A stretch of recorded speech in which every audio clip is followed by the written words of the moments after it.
College से सटा गोरा कब्रिस्तान है। वहाँ सैकड़ों साल पहले दिवंगत हुए अंग्रेजों की कब्रें हैं। कई कब्रों पर ऊंचे बुर्ज बने हैं, 2-3 पर मध्यम आकार की मीनारें।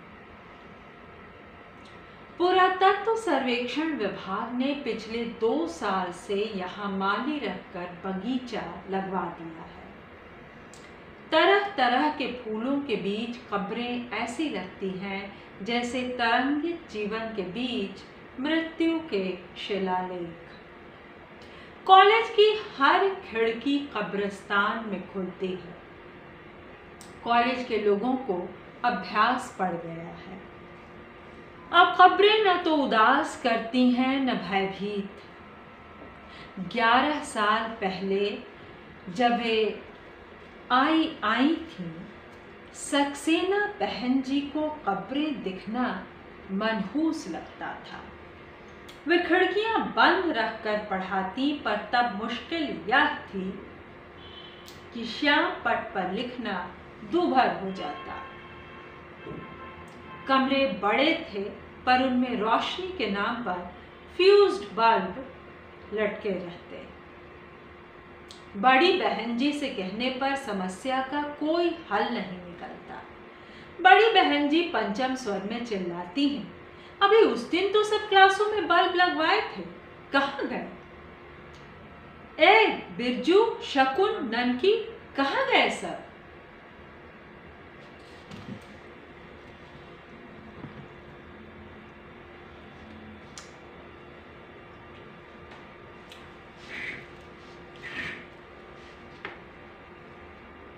आज सबसे पूछा जाएगा। सबकी ऐसी की तैसी होगी। इससे बल्ब नए नहीं आ जाएंगे, पर बड़ी बहन जी के हाथ सबको कसने का नायाब मौका आ जाएगा।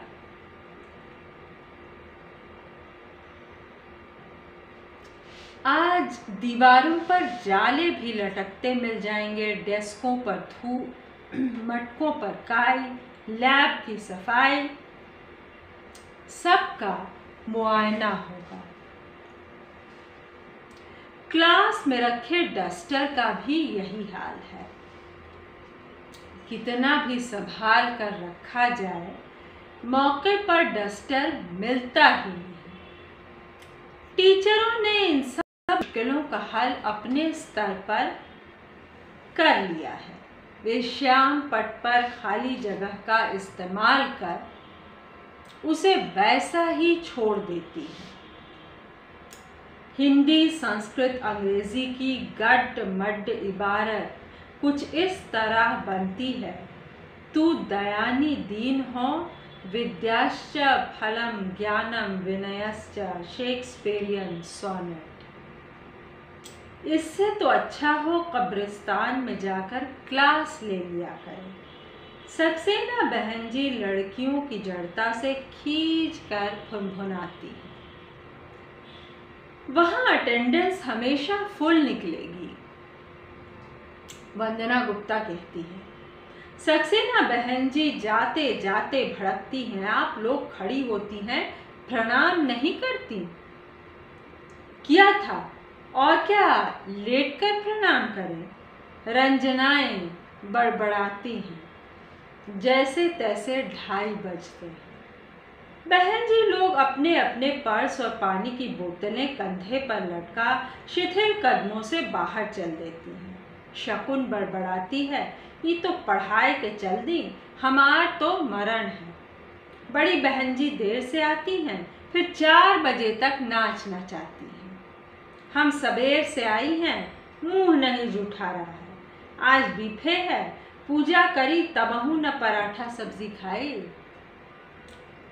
बड़ी बहन जी भुनभुनाती हैं, ये देखो सब की सब चली गई, इन्हें घर जाकर कसीदे करने हैं ना। जियो में लिखा है सबको 4 घंटे रुकना अनिवार्य है, रुकती है कोई? सुरेंद्र दीवार पर हनुमान जी का चित्र बना रहा है। किसी जमाने में वह चुनाव में वॉल राइटिंग किया करता था।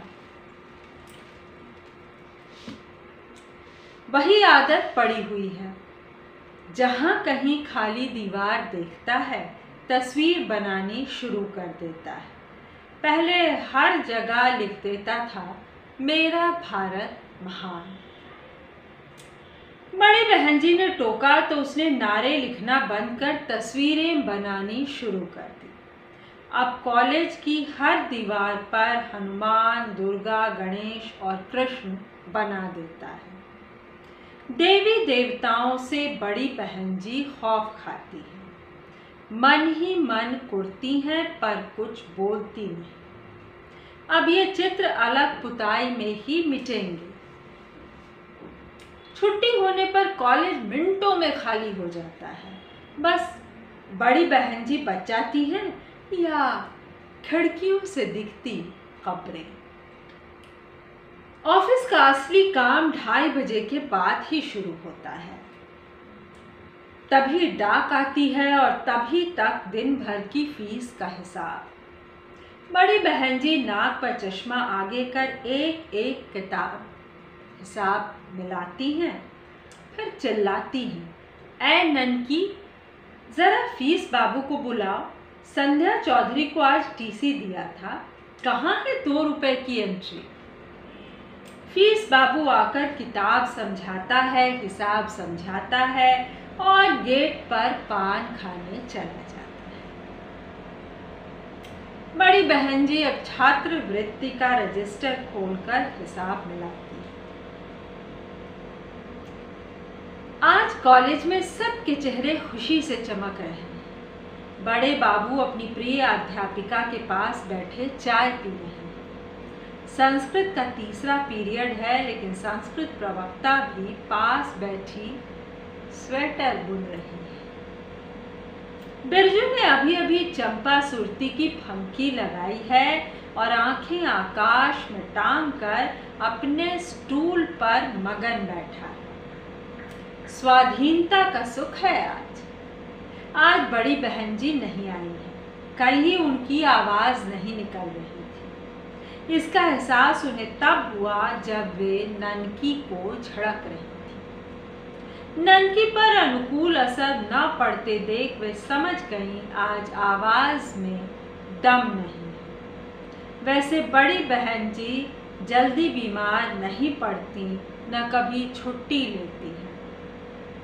उनकी छुट्टियां यूं ही धरी रह जाती हैं, जबकि बाकी सब कर्मचारियों को छुट्टियां कम करनी पड़ती हैं। संस्कृत बहन जी कल्पना करती हैं, बड़ी बहन जी अगर 3 दिन न आए तो एक स्वेटर पूरा हो सकता है।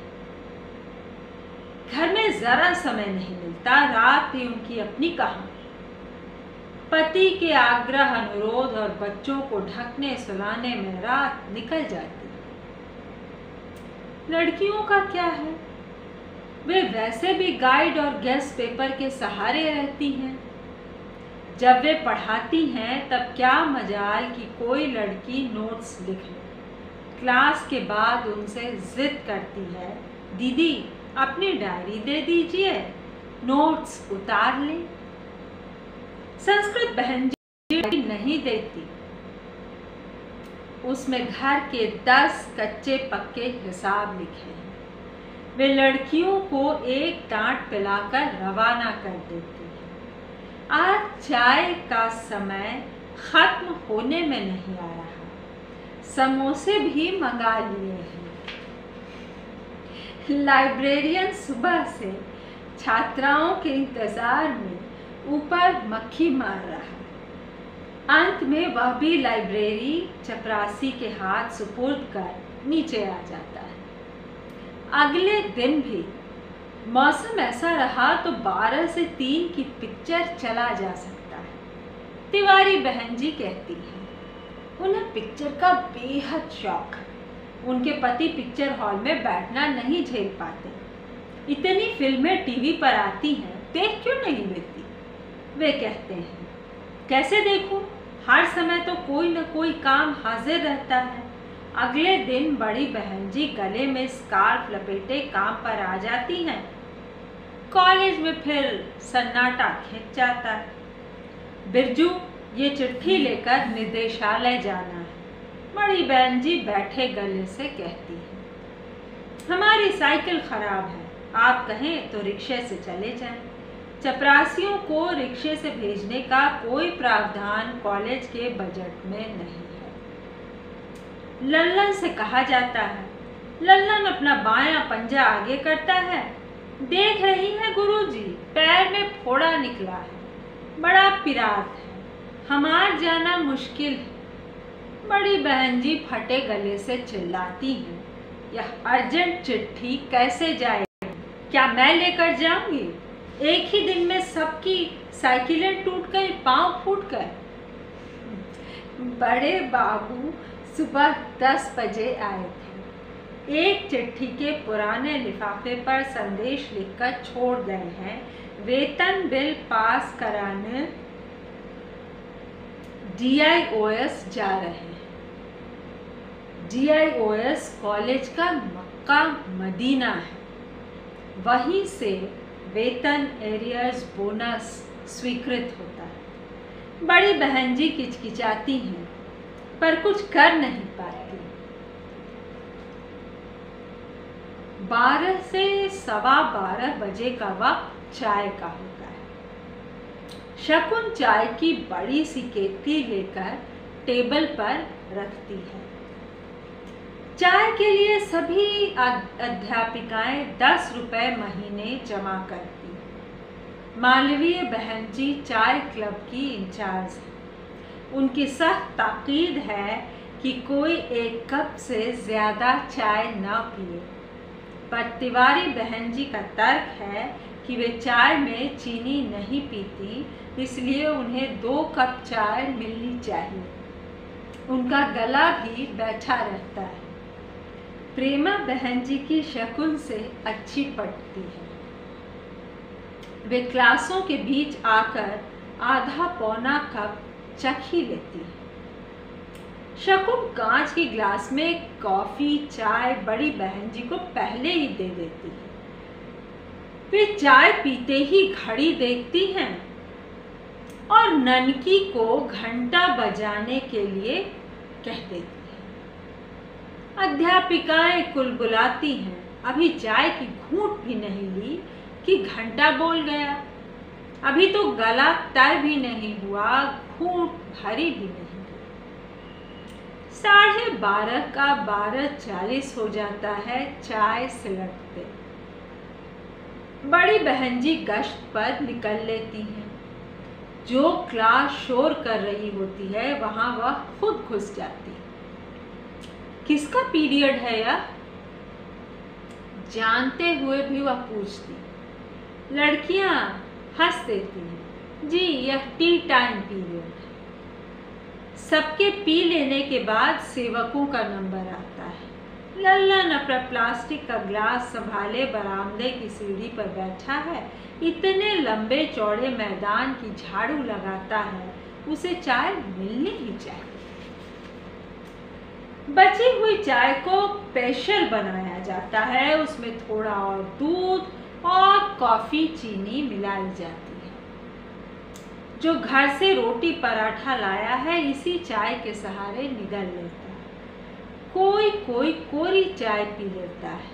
ये लोग लाख लड़े झगड़े खाने पीने के समय सबसे अद्भुत भाईचारा पैदा हो जाता है। दाई सुरेंद्र से कहती है, अरे आटा हियाई ले आवा करो, हम सेक दही लिट्टी। रामदीन थोड़ा नफीस है। दरअसल यहाँ से पहले वह जल संस्थान के एक इंजीनियर के यहाँ रोटी बनाता था। उसे चुपड़ी खाने की आदत है, साथ में 2-3 सब्जी। वह आजकल महंगाई से त्रस्त रहता है। इंजीनियर साहब का अचानक हार्ट फेल हो गया। उनकी बीवी ने इसकी छुट्टी कर दी। पल्ले की जमीन का छोटा सा टुकड़ा बेचकर रामदीन के हाथ 5,000 रुपए आए। वही मैनेजर की भेंट चढ़ाकर वह इस पक्की नौकरी में आया है। जब नौकरी लगी उसके पिता ने प्रसन्न होकर कहा, इसकी पत्री में राजयोग लिखा था, तभी न मिली है सरकारी नौकरी। गलन ज्यादा पड़ जाए तो सब धूप में निकल आते हैं। कई बार बातों में घंटी नहीं सुन पाते तो बड़ी बहन जी अपने दफ्तर से डन्नाई शेरनी की तरह निकलकर दहाड़ती हैं। कहाँ मर गए सब के सब? यहाँ सब धूप सेक रहे हैं, काम कौन करेगा? चलो लल्लन, ऊपर हॉल कमरा बटोरो, कल प्रोग्राम है। धूप सभा विसर्जित हो जाती है, सब इधर उधर सटक जाते हैं। यह अजीब लेकिन सच है कि कॉलेज में भारी काम केवल महिला चपरासी करती है। पुरुष चपरासी बस कागज और फाइल इधर से उधर ले जाते हैं। बिरजू 11 बजे से बेकल होने लगता है। बड़ी बहन जी से कहता है, बैंकवा का कोनो काम तो नहीं है, हम जात हैं। बैंक और डाकघर के काम में वह आसानी से 3 बजा लेता है। 4 बजे तो बड़ी बहन जी उठ ही जाती हैं। गेट से उनकी गाड़ी के निकलने पर ही सब चैन की सांस लेते हैं।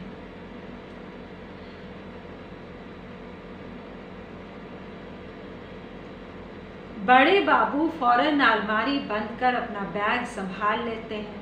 सुरेंद्र और बिरजू कक्षाओं में ताले डालने लगते हैं। दाई मुनगे की फली और चौलाई का साग अपने झोले में भरती है। उसने आधे दिन कॉलेज मैदान का चप्पा चप्पा हेर कर यह बटोरा है। दाई एक बार दाएं बाएं पेड़ों के नीचे निगाह डालती है। कई बार 2-4 लड़कियां देर तक बैठी रह जाती हैं। किसी की बस छूट जाती है तो किसी का अभिभावक आने में देर लगा देता है। दाई कॉलेज की पुरानी कर्मचारी है। उसे लड़कियों को घर पहुंचने की फिक्र रहती है। कई बार तो वह वाइस प्रिंसिपल की तरह लड़कियों को झड़क देती है। अगर किसी छात्रा को लेने रोज एक ही लड़का आए और लड़की उसे अपना भाई बताए तो दाई का माथा ठनक जाता है। वह ऊंचा सुनती है पर नजर अभी एकदम साफ है। वह अकेले में बड़ी बहन जी को बता देती है। सूक्ति मिश्रा और अनीता जायसवाल की चाल ढाल ठीक नहीं, ध्यान रखें। फाटक पर लाख चौकीदारी करवाई जाए। अभिभावक शब्द का इस्तेमाल कर बहुत से अवांछित तत्व अंदर आ ही जाते हैं। आधुनिक तकनीक ने मेटल डिटेक्टर तो बना डाला, मॉरल डिटेक्टर अभी नहीं बना सका है। कॉलेज के लिए यह सचमुच माथापच्ची का प्रसंग है कि जिसे लड़की अपना कज़न बताती है वह कज़न है या पड़ोसी या प्रेमी। कई बार छात्राएं नौजवान लड़कों को अपना अभिभावक बताती हैं। प्राध्यापिकाओं में कुछ महिलाएं ऐसे अभिभावकों को संदेह से देखती हैं, पर प्राचार्य के सामने मुश्किल है कि वह कॉलेज को मेथोडिस्ट चर्च जैसा कठोर नहीं बना सकती। फिर कॉलेज तो दिन के सिर्फ 6 घंटे की जिम्मेदारी उठाता है। शेष 18 घंटे छात्रा किसी से भी मिलने न मिलने के लिए स्वतंत्र है। कैसे रोका जा सकता है उसे जो उद्दाम पवन सी बह निकले? बड़ी बहन जी हर सप्ताह शनिवार को छात्राओं को नैतिक शिक्षा की खुराक पिलाती हैं, पर छात्राएं इस व्याख्यान से कितनी शिक्षित होती हैं इसका आकलन टेढ़ा काम है। तो दोस्तों, मैं बहुत देर से मुस्कुरा रही थी इस पर टिप्पणी करना, कितना जीवंत टिप्पणी करना चाह रही थी, कितना जीवंत चित्रण है एक कस्बाई कॉलेज का, जहाँ दाई नौकर वैसे बड़े शहरों में भी ऐसे डायलेक्ट्स में बोलते हैं, लेकिन ऐसा लगता है कि एक कस्बाई कॉलेज के जीवन का अद्भुत चित्रण, कॉलेज के घंटों का सजीव वर्णन।